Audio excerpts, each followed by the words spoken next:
નમસ્કાર વિદ્યાર્થી મિત્રો, મારી યુટ્યુબ ચેનલ સંજય પટેલમાં આપ સૌનું હાર્દિક સ્વાગત છે. મિત્રો, આજના વિડીયોની અંદર આપણે ધોરણ 6 વિષય છે ગુજરાતી પલાશ, જેનો પાઠ 18મો, જેનું નામ છે એકલો જાને રે. આ પાઠની સમજૂતી મેળવવાના છીએ. વિદ્યાર્થી મિત્રો, જો તમે મારી ચેનલમાં નવા હોય તો મારી ચેનલને જરૂરથી સબસ્ક્રાઇબ કરો. વિડીયો સારો લાગે તો લાઇક કરો, શેર કરો અને બેલ નોટિફિકેશન ઓન કરો, જેથી મારા આગળના નવા વિડીયો પણ આપને મળતા રહે. તેમજ વિદ્યાર્થી મિત્રો, આ પાઠની PDF જોવા માટે પ્લે સ્ટોરમાંથી અમારી એપ્લિકેશન વિશ્વગુરુ STD 1-12 ગુજરાતી ડાઉનલોડ કરી તમારા મોબાઈલમાં ઇન્સ્ટોલ કરો. જે તમે શરૂ કરશો તો તમને આ પ્રકારે જોવા મળશે, જેમાં બધા ધોરણની અંદર ધોરણ બતાવશે, ધોરણ પસંદ કરશો એટલે વિષય બતાવશે, વિષય પસંદ કરશો એટલે પાઠનું નામ બતાવશે. જેમાં વિડીયો ઉપર તમે ક્લિક કરશો તો તમને વિડીયો જોવા મળશે અને PDF ઉપર ક્લિક કરશો તો તમને PDF જોવા મળશે. તો આશા રાખું છું અમારી એપ્લિકેશન આપ સૌને ગમશે. એકદમ ફ્રી છે, જરૂર ડાઉનલોડ કરજો. તો ચાલો મિત્રો, હવે આપણે શરૂ કરીએ એકલો જાને રે પાઠની સમજૂતી. લેખક છે રવિન્દ્રનાથ ટાગોર. તો રવિન્દ્રનાથ ટાગોર, સૌપ્રથમ આપણે લેખકનો પરિચય મેળવીએ. તો રવિન્દ્રનાથ ટાગોરનો જન્મ કોલકાતામાં થયો હતો. તેઓ મહાકવિ છે. તેમણે વાર્તા, નવલકથા, નાટક અને કાવ્યો લખ્યા છે. તેમના કાવ્ય સંગ્રહ ગીતાંજલિને સાહિત્યનું વિશ્વનું સૌથી મોટું ઇનામ નોબેલ પ્રાઇઝ પ્રાપ્ત થયું છે. આપણા રાષ્ટ્રગીતના સર્જક પણ રવિન્દ્રનાથ ટાગોર જ છે. વિદ્યાર્થી મિત્રો, દુનિયાની અંદર જે ખ્યાતનામ કવિઓ છે તેમાં રવિન્દ્રનાથ ટાગોરજીનું નામ છે તે સામેલ છે. અને દુનિયાનો સૌથી મોટો પુરસ્કાર કે જે સાહિત્ય ક્ષેત્રે પણ મળે છે તેવા નોબેલ પ્રાઇઝ છે તે રવિન્દ્રનાથ ટાગોરજીને પણ મળેલું છે.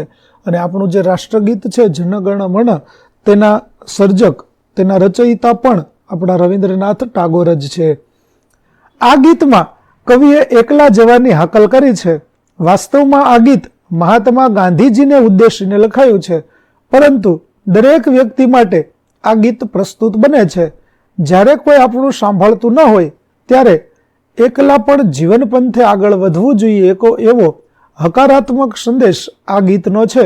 મૂળ બંગાળી ભાષામાં રચાયેલું આ ગીત સુંદર અનુવાદ સાથે ગુજરાતીમાં રજૂ થયું છે. તો વિદ્યાર્થી મિત્રો, અહીં આપણને જે ગીત આપેલું છે તે સ્વતંત્રતા આંદોલન વખતે ગાંધીજી માટે, ગાંધીજીને ઉદ્દેશીને રવિન્દ્રનાથ ટાગોરજી આ ગીત છે તે લખ્યું હતું. અને જ્યારે જીવન પંથની અંદર કોઈ પણ મુશ્કેલીઓ આવે ત્યારે એ મુશ્કેલી વખતે પણ આપણે હંમેશા આગળ વધતા રહેવું જોઈએ, એવો હકારાત્મક ભાવ આપણા જીવનની અંદર આવે એ માટે હકારાત્મક સંદેશ આપતું ગીત છે તે આપણને અહીં જોવા મળે છે. મૂળ બંગાળી ભાષામાં રચાયેલું છે, પરંતુ અહીં આપણને તેનો ગુજરાતી અનુવાદ રજૂ કરેલો છે. તો ચાલો આપણે કાવ્યની સમજૂતી મેળવીએ. તારી જો હાક સુણી કોઈ ન આવે તો એકલો જાને રે, એકલો જાને, એકલો જાને, એકલો જાને રે. જો સૌના મોં સિવાય, ઓરે ઓરે ઓ અભાગી, સૌના મોં સિવાય. જ્યારે સૌએ બેસે મોં ફેરવી, સૌએ ફરી જાય. ત્યારે સૌ હૈયું ખોલી, અરે તું મન મૂકી, તારા મનનું ગાણું એકલો ગાને રે. તારી જોડે હાક જો સુની કોઈ ન આવે તો એકલો જાને રે. જો સૌએ પાછા જાય, ઓરે ઓરે ઓ અભાગી, સૌએ પાછા જાય. જ્યારે રણ વગડે નિસરવા ટાણે, સૌ ખૂણે સંતાય. ચાલો વિદ્યાર્થી મિત્રો, આટલી પંક્તિઓ છે તેનો આપણે હવે ભાવાર્થ જોઈએ. તો વાસ્તવમાં આપણે અગાઉ જોયું તેમ કે આ ગીત છે તે મહાત્મા ગાંધીને ઉદ્દેશીને લખાયું છે, પરંતુ અહીં દરેક વ્યક્તિ માટે પણ આ ગીત છે તે પ્રસ્તુત બને છે. દરેકને ગીતની પંક્તિઓ છે તે તેના જીવનમાં ઉપયોગી થાય, હકારાત્મક દ્રષ્ટિકોણ વિકસાવવામાં ઉપયોગી થાય એવી દરેક પંક્તિ છે. ચાલો આપણે તેની સમજૂતી મેળવીએ. કે તારી હાક એટલે કે બૂમ સાંભળી અને જો કોઈ ન આવે તો તું એકલો જજે, એકલો જજે, એકલો જજે. તારી હાક સાંભળીને કોઈ ન આવે તો એવા સમયે આપણે હિંમત હાર્યા વગર શરૂઆત છે તે કરી દેવી જોઈએ. ઓરે ઓ કમનસીબાતમાં, સૌના મોં ભલે સિવાય, સૌ મોં ફેરવીને બેસી જાય, અરે સૌ બોલવામાં પણ ફરી જાય, એવી વિપરીત સ્થિતિમાં પણ ત્યારે તું તારું હૈયું ખોલીને અરે મન મૂકીને તારા મનનું ગાન ગાજે, એકલો ગાજે, ભલે કોઈ સાથે ન હોય. તો અહીંયા પણ એ જ વાત કરી છે કે જ્યારે મુશ્કેલ પરિસ્થિતિઓની અંદર આપણી સાથે કોઈ આવવા માટે તૈયાર ન હોય, સૌ બોલવા પણ તૈયાર ન હોય અને સૌ સાથ આપવાનો જ્યારે ઇનકાર કરી દે, ત્યારે આપણે આપણા મનનું ગાણું છે તે ગાવું જોઈએ. એટલે કે આપણી અંતરાત્માનો અવાજ સાંભળી અને ઉત્કર્ષ માટે આપણે સતત આગળ વધતા રહેવું જોઈએ.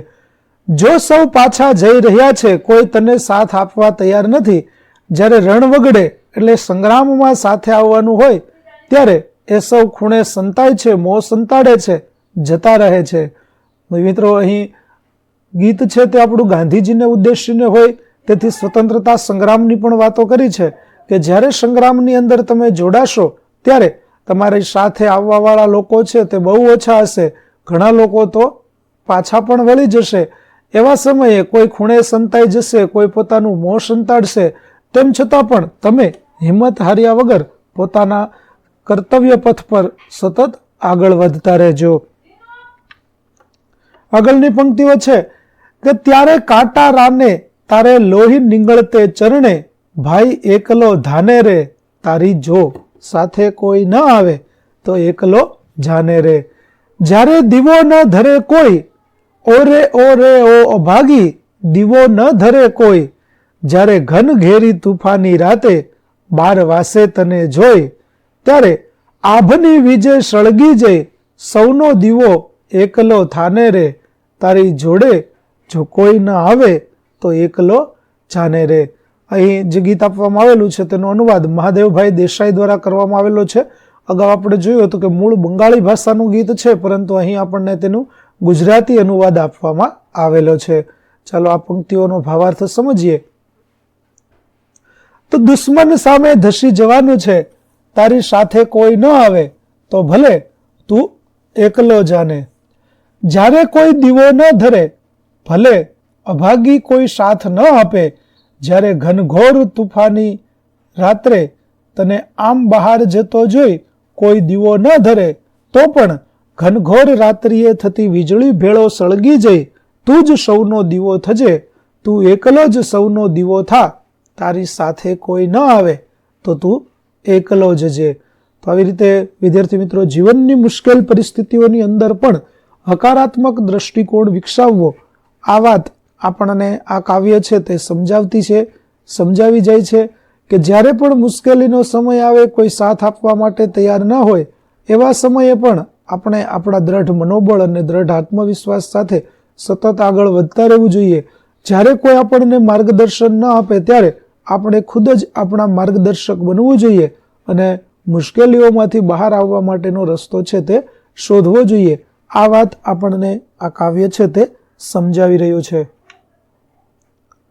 ત્યાર પછી શબ્દાર્થ છે હાંક એટલે દેકારો, બૂમ, અભાગી એટલે કમનસીબ, હૈયું એટલે હૃદય, દિલ, ચરણ એટલે પગ, આભ એટલે આકાશ, ઘનઘોર એટલે ગાઢું, અહીં ભયાનક જંગલ, અને વીજ એટલે થશે વીજળી. તો વિદ્યાર્થી મિત્રો, અહીં આપણો પાઠ 18 એકલો જાને રે ના સમજૂતી છે તે પૂરી થાય છે. આગળના પાઠની સમજૂતી મેળવવા માટે મારી ચેનલને જરૂરથી સબસ્ક્રાઇબ કરો, તેમજ PDF જોવા માટે પ્લે સ્ટોરમાંથી અમારી એપ્લિકેશન વિશ્વગુરુ STD 1 થી 12 ગુજરાતી ડાઉનલોડ કરો, જેમાં આપને ધોરણ 6 તમામ વિષયના સ્વાધ્યાય સોલ્યુશન, સ્વાધ્યાય પોથી સોલ્યુશનના વિડીયો અને PDF મળી રહેશે, જે એકદમ ફ્રી છે. કોઈપણ પ્રકારના ચાર્જ વગર તમે વિડીયો અને PDF બંને જોઈ શકશો. તો આશા રાખો અમારી એપ્લિકેશન પણ આપને ગમશે. જરૂરથી ડાઉનલોડ કરજો. ફરી મળીશું આપણે નવા વિડીયો સાથે. ત્યાં સુધી આવજો.